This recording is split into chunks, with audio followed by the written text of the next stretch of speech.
جی اس وقت ہم موجود ہیں یہاں اولڈ سلک روٹ پر، اور یہ بہت ہی تاریخی اور سیاحت کے حوالے سے مشہور ہے۔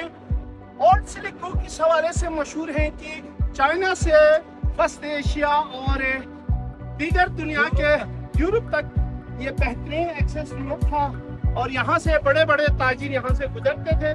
اس زمانے میں یہ روٹ بہت زیادہ تاریخی روٹ ہیں۔ تو ہم پوچھتے ہیں، ماہر ہیں تاریخ کے حوالے سے، گہری نظر ہیں، جی یاور اللہ صاحب آپ کیا بتا سکتے ہیں؟ کیا تاریخی حقائق ہیں اس روٹ کے ساتھ؟ کون سی کہانیاں جڑی ہیں؟ جی جان صاحب، آپ نے جیسے کہ بتایا کہ اس روٹ کی تاریخ بہت جو ہے قدیم ہے۔ تو یہ جو آپ سامنے دیکھ رہے ہیں اپنا جو ہے پل ہے، اور سلک روٹ کا ایک قدیم پل ہے۔ یہ فرسٹ سسپینشن برج ہے جو انگریزوں نے بنایا تھا جب ریاست ہنگا اور نگر پر حملہ کرنے کے لیے وہ گلگت سے اس طرف آ گئے تھے۔ اس سے پہلے یہ پل نہیں تھا، یہ برج نہیں تھا اس سے پہلے۔ تو یہ میجر ڈیورنٹ اور اس کی ٹیم بوش نے یہ بنائی ہے یہ پل، اور یہ روڈ جو انہوں نے ہی بنایا ہے۔ پہلے یہ پونی ٹریک تھا، اس کے بعد جب انگریز اس کی طرف آ گئے ریاست ہنگا اور نگر کی طرف، تو انہوں نے اس کو جو ہے جیپ کا جو ہے وہ ٹریک بنایا، جیپ ٹریک بنایا، اور یہیں سے گزر کر انہوں نے آ کر ریاست ہنگا اور نگر پر حملہ کیا ہے، اور پھر ریاست ہنگا اور نگر کا جو ہے باقی پوری دنیا کے ساتھ کنیکشن جڑ گیا ہے۔ جی تاریخ پہ آپ کی گہری نظر ہے، آپ بتائیں کہ اس روٹ پہ وہ کون سے ٹرانسپورٹ یا وہ کون سے ذرائع استعمال ہوتے تھے جس کے ذریعے ہم کاشغر یا چائنا کے دیگر علاقوں سے سلک جو لے کے آتے تھے یا دیگر وہ سامان لے کے آتے تھے؟ اس زمانے میں کون سے ٹرانسپورٹ استعمال ہوتے تھے؟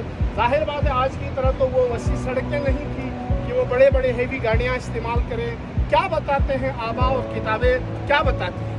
جان صاحب، اس زمانے میں آپ کو پتا ہے کہ زیادہ تر جو ہے وہ خچر استعمال ہوتا تھا، گھوڑے استعمال ہوتے تھے، اور گدھے استعمال کرتے تھے سامان کے لیے۔ وہ چین سے سلک لے کر آتے تھے اور دیگر سامان جو ہے یہاں سے لا کر یورپ، وسطی ایشیا اور جو ہے برصغیر کے لیے یہاں سے لے کر جاتے تھے۔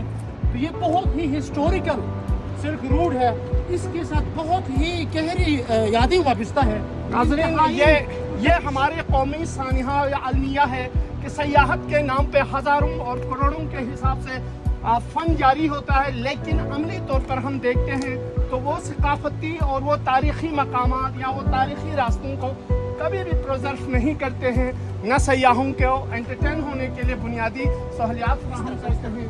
بس ہم حکومت سے اور ذمہ دار افراد سے یہ مطالبہ کرتے ہیں کہ بر وقت یہ جو خوبصورت اور تاریخی مقامات ہیں ان کو باقاعدہ طور پر ایک خاص صورت میں اس کو بلڈ کرے، تعمیر کرے، تاکہ یہ قیمتی اثاثہ ہماری نئی نسل تک محفوظ رہیں اور سیاحت کو ایک خاص رجحان ملے۔ اور دنیا پہ یہ سامنے آپ دکھائیں، یہاں سے بہترین ویو آ رہا ہے اور سلک روٹ اور اس کا سسپینشن برج کا، اور تو یہ دیکھ سکتے ہیں کہ کتنا خطرناک جگہ سے کاٹ کے اس زمانے کے جنگجو جفاکش جو لوگ تھے انہوں نے اس کو بنایا ہے، اور یہاں سے پورا کا پورا جو ہے ایک بہترین ویو ہے جو کہ یہاں سے اس زمانے میں لوگوں کے لیے گزرگاہ بنائی گئی۔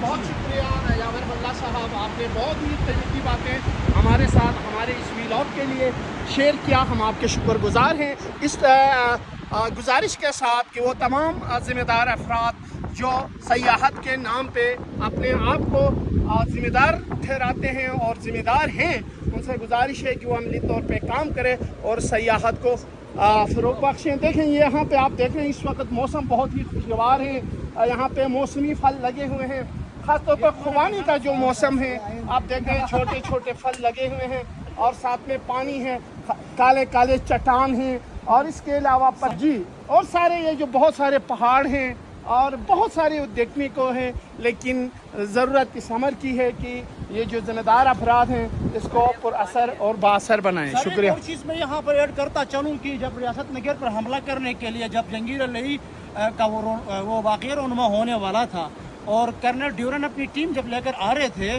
تو جب وہ یہاں آ کر انہوں نے پڑاؤ ڈالا تو ریاست نگر کے جو جاسوس ہیں وہ یہیں اسی پہاڑ سے آ کر جوہروٹ سے ان کے اوپر نظر رکھتے تھے، اور یہاں سے ان کی حرکت نقل و حرکت کے بارے میں ریاست نگر اور ہنزا کو خبر کرتے تھے اور اسی حساب سے اپنی پوزیشن بناتے تھے. اچھا جی. اسی پوزیشن کے حساب سے چھلت کے اندر انہوں نے پڑاؤ ڈالا اور چھلت میں پہلا مارکا ہوا اور اس کے بعد وہاں سے آگے بڑھے.